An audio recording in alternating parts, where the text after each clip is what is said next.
It's a great pleasure and honour to be asked to come and to launch this Photo Detectives, the first National Libraries crowdsourced exhibition, a community.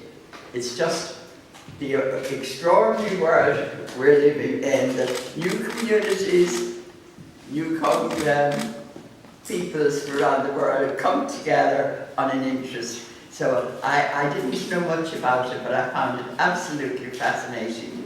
And I think people like the Three Marys, you know, it's a few people, if somebody having the idea, like at the National Library, I mean, they're our great cultural institute, and they keep our national treasure house of books, documentaries, photographs, so we're deeply indebted to them for having, you know, having a cultural institute like that that goes back for such a long time. So this is a great innovation.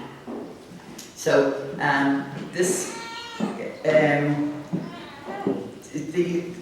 it's kind of a mystery how it all can come to be. So coming here today, and I think really, you know, the National Library have all had the benefit of seeing their exhibitions, you know, we'll say on Yeats, the First World War, all kinds of things. When an event comes along, the National Library has the material, can have an exhibition. So this is a special, a new kind of exhibition. That's the, you know, looking at the house over there. This huge resource of photographs we have, and many are known, you know, because they're historical and they're how we connect with our past. And it's all our biography as well, and our diaspora. It's there, so that's what's so exciting about the photographs, and connecting back and see how people were. And there's nothing can bring alive more an event in history than to see a good photograph. I mean, the photograph is one of the pictures of the battering ram, and the house being torn down, and then these elegant man and woman in their glorious, you know, watching on, and the piece. I mean, they're amazing. Really, you'll remember forever what it was like, what the famine was like, and what the land wars here. When you see an image like that, captures it all, and it keeps it in our heart. That's our history, and that's our story, and that we'll never, ever to forget, because it will so affect our thinking with things that happen today. Because sometimes, with all the, you know, the media, multi-people, selfies, this, people can connect, forget. It took billions of years to get them here at all, so we better keep remembering the things, or even the last few thousand or 100 years. So this is a very special occasion to see those photographs that have been, first of all, the photographs themselves are wonderful, but then to be able to know these were not known, where exactly, who took them, who were in them.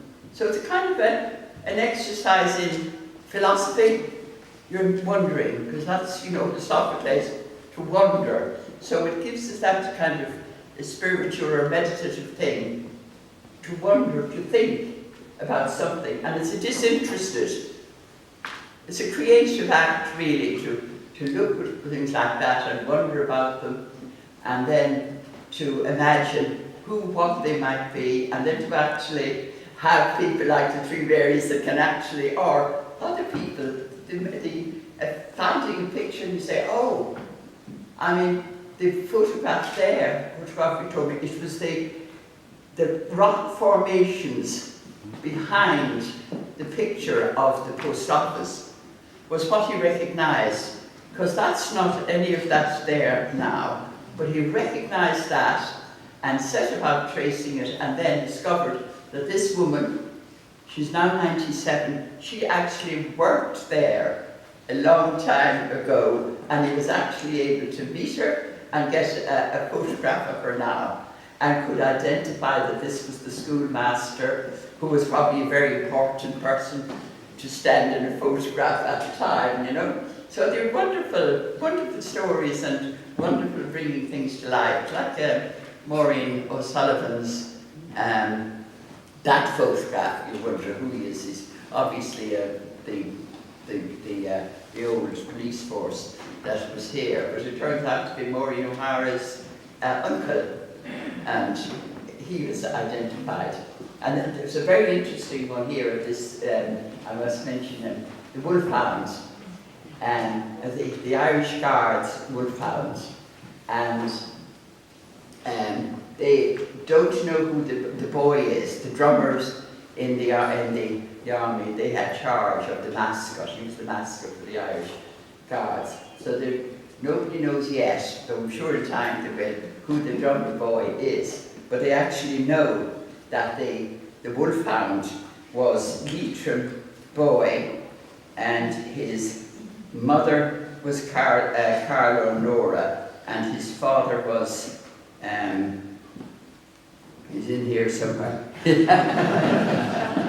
But it was interesting, when we were in London at the States visit to the United Kingdom, that the Irish Guard, of course, they're over there now, they're no longer here, and they were part of the big ceremony, welcoming ceremony in Windsor. And what was chosen was that the President would give a coat to the wolfhound. They still have the wolfhound. So there's great pictures of the President giving a red coat to the drummer boy that is there now. I forget what his Donald something his name, but I thought that was very, you know, the little connections we make into the present time. These are all things I had written to say, but you know, when you've seen all the wonderful things today, to go back at what you've written is a kind of, I don't know, anticlimax or something. Now, I wanted to, because I so love Sean O'Casey, and there's a great picture, I don't know if it's here, but it's worth seeing. Abercorn, 18 Abercorn Road, it was, and it's, it looks like a lot of just, you know, children outside this very middle class, well-fed, intelligent, everything, very bright children. But the house happens to be the house that Sean O'Casey, our great beloved writer, lived in. So this photograph is taken in 1970, but you can imagine the same children that would be there in the time when it was kind of the tenements and the, you know, the ragged things. And you see these children in 1970, and it's a beautiful, the expressions on the children's faces, it's a particularly wonderful picture. And the funny thing is, they now know from the work of the detectives, they know the names of the children even. So it's Catherine Byrne, Helen Boyle, Rose Byrne, Elaine Kane, Imelda Redmond, Anne Byrne. And the boys, who are delightful, are the Ryan twins. But the interesting thing is that those names appear in Sean O'Casey's plays. You know, in the Peacocks you have Boyle, and in the Thousand Stars you have Redmond, and then Rose, there's Rosie. So it's funny, the names, same names in use. I don't know, I think I'm going on too long because it's people's lunchtime. But anyway, I think this is very exciting, and I think it's wonderful that this is a community, a real community, and that people, I mean, I couldn't believe that the millions and the interest, you know, that wanting to connect and that feeling of togetherness, that we are a small world, and we do want to be connected with all our brothers and sisters across the world. We do feel that connection, not just with our own diaspora, but with people in general, and that those people right around the world are wanting to look at Irish photographs and know who they are and be interested. So I think there's a great togetherness in that. It's kind of an act of love, really, but it's also a creative act to go and look and wonder. So I won't say any more because I can't remember where I was. But I feel it's a great honour that I was asked to do this, and I think people will have just absolutely wonderful enjoyment. But I think to come to the exhibition, because I couldn't have imagined the excitement of being here in it, just from knowing about it, that I hope the people will come. And then I'd say from that, well, there are lots of people who will find it exciting to become photo detectives themselves. So I have to compliment the National Library and all, Dr. Isandra, and all of the people involved, and all, the world can't get on without great volunteers. It really is what's holding us together. So, best of luck and great enjoyment for everyone, and that's the last Joel.